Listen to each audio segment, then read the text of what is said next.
ouvrir un pressing ou une laverie automatique en Afrique est une bonne idée de business. Car la demande est en constante évolution. Avec la demande croissante des services de nettoyage, de pressing, de laverie, l'industrie de pressing présente de nombreuses opportunités pour les entrepreneurs, les investisseurs ambitieux. Si tu me découvres aujourd'hui, moi c'est Dami, moi c'est David, un jeune Africain qui vit entre l'Afrique et les États-Unis. Je suis passionné du business et de l'entrepreneuriat. Tous les business en ligne. J'ai un agent de marketing digital à vous aider les entrepreneurs, les business à augmenter les chiffres d'affaires, à accroître leur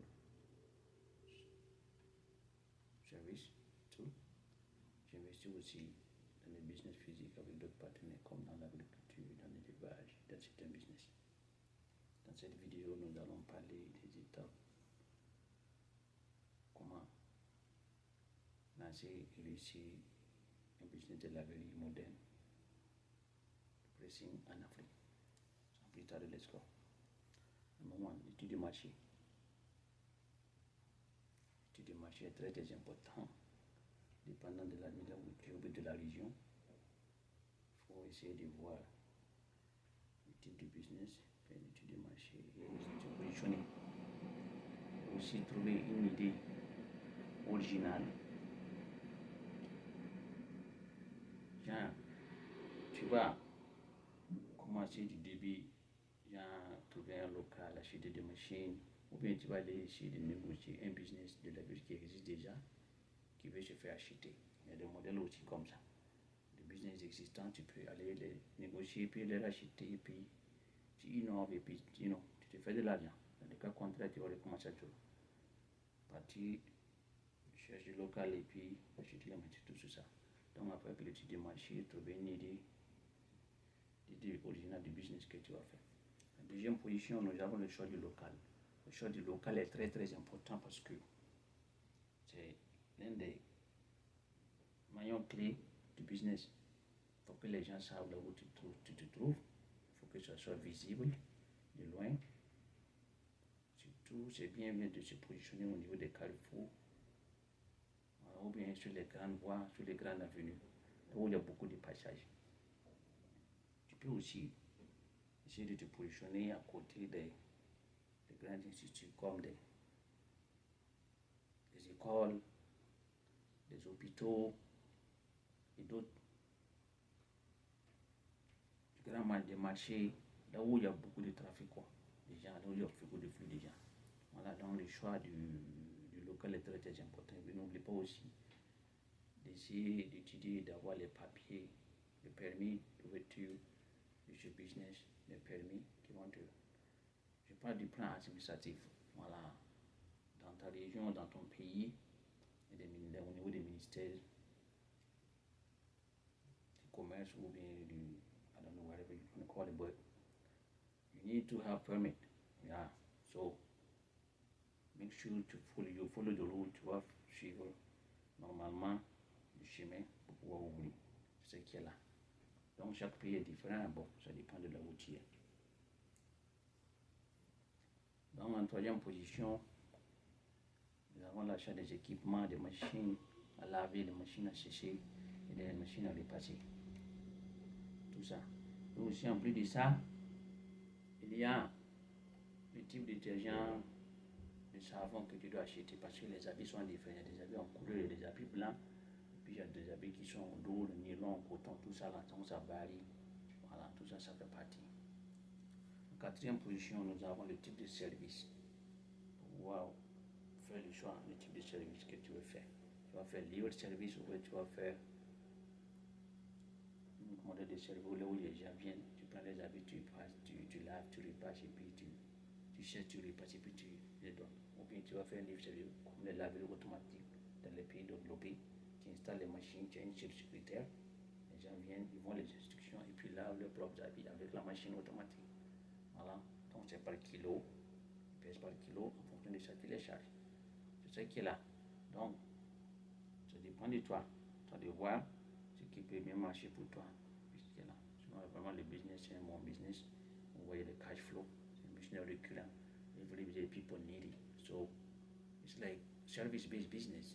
You help people, solving problems, making them save time. Tu les permets d'économiser du temps. Donc, les gens vont venir. Et puis, à chaque fois, ils vont porter des nouveaux, tout ça. En cinquième position, nous avons le personnel. Il faut employer des gens qualifiés. Si les gens ne sont pas qualifiés, tu peux employer des gens, des jeunes, puis les former. La formation est vraiment primordiale dans ce genre de business. En sixième position, nous avons le marketing. Le marketing, c'est très très important parce que l'argent est né de la guerre, mais le marketing aussi fait partie parce que c'est ça qui est là. Un bon marketing pour pouvoir attirer les clients et puis les retenir.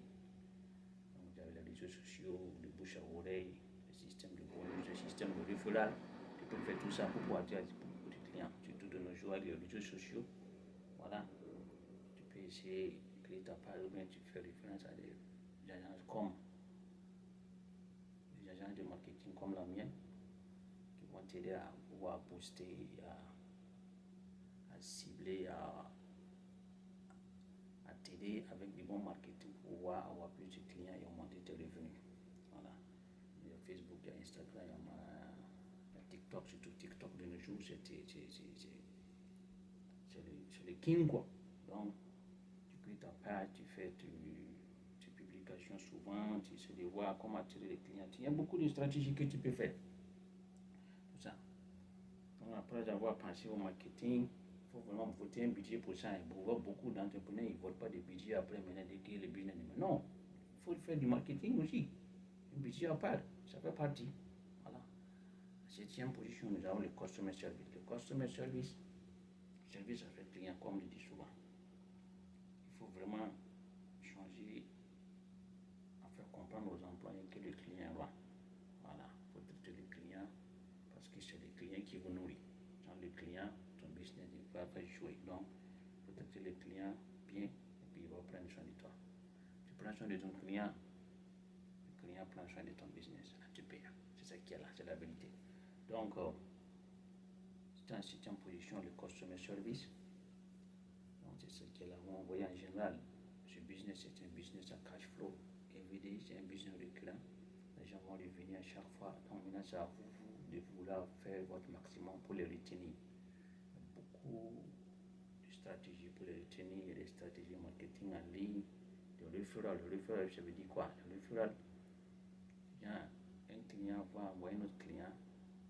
En envoyant notre client, de donner, vous lui faites un des faveurs, ou des réductions, ou bien des rabais. Le nouveau client aussi, il y a des bonus. Même il y a des systèmes de points que vous pouvez faire pour pouvoir garder les clients. Genre, après avoir lavé chez vous plus de 10 fois ou plus de 15 fois, la 16e fois, vous pouvez offrir des services gratuits. Vous voyez, c'est des systèmes de marketing comme ça qui retiennent les clients. Ils vont venir à chaque fois. Puis en plus de ça aussi, dans ce genre de business, vous pouvez créer un autre truc pour pouvoir faire la livraison. Vous allez chercher et puis vous envoyez, vous lavez, puis vous repartez, vous remettre. Ça aussi, c'est un autre service. C'était juste ça. Donc, on maintient. C'était juste ça. Merci beaucoup et à la prochaine. N'oubliez pas de liker et partager. Merci. Bye.